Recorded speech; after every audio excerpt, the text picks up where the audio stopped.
পায়ের জাদুতে বিশ্বজয় করেছেন Lionel Messi. মাঠের লড়াইয়েও তারা বিশ্বসেরা। কিন্তু সবুজ ঘাসের সেই উল্লাস ছাপিয়ে ফুটবল বিশ্বের কিংবদন্তি লিওনেল মেসির দেশ আর্জেন্টিনা এখন এক ভিন্ন লড়াইয়ের মুখোমুখি।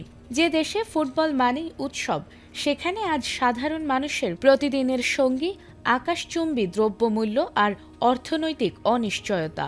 বিশ্বজয়ের ট্রফি হাতে থাকলেও সাধারণ আর্জেন্টাইনদের প্রতিটি দিন কাটছে জীবনযাত্রার ব্যয় মেটানোর এক নীরব সংগ্রামে। বুয়েন্স আইরেস ভিত্তিক গ্র্যান্ডে ইনস্টিটিউটের সাম্প্রতিক প্রতিবেদনে বলা হয়েছে, দেশটির প্রায় অর্ধেক মানুষ সঞ্চয় ভেঙে কিংবা ঋণ নিয়ে সংসার চালাচ্ছেন। অনেকের বেতন মাসের মাঝামাঝি শেষ হয়ে যাচ্ছে।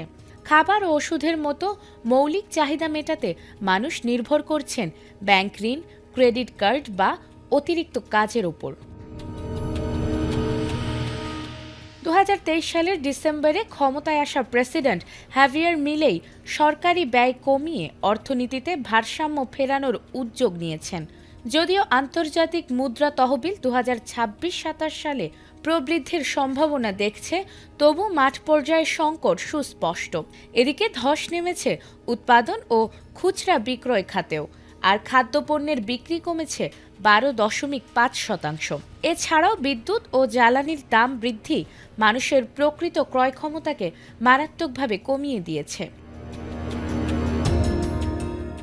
বর্তমানে ব্যক্তিগত ঋণের 11% খেলাপি 2010 সালের পর সর্বোচ্চ, আর ব্যাংক ঋণ না পেয়ে অনেকেই যাচ্ছেন চড়া সুদের অনানুষ্ঠানিক ঋণদাতাদের কাছে।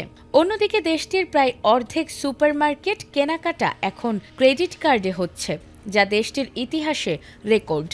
আর এ বিষয়ে অর্থনীতিবিদরা সতর্ক করে বলছেন, কিস্তি সুবিধা বা ঋণ বাড়িয়ে নয়, বরং মজুরি ও নিত্যপণ্যের দামের মধ্যে ভারসাম্য আনতে কাঠামোগত সংস্কারই পারে এই ঋণ চক্র থেকে আর্জেন্টিনাকে মুক্তি দিতে।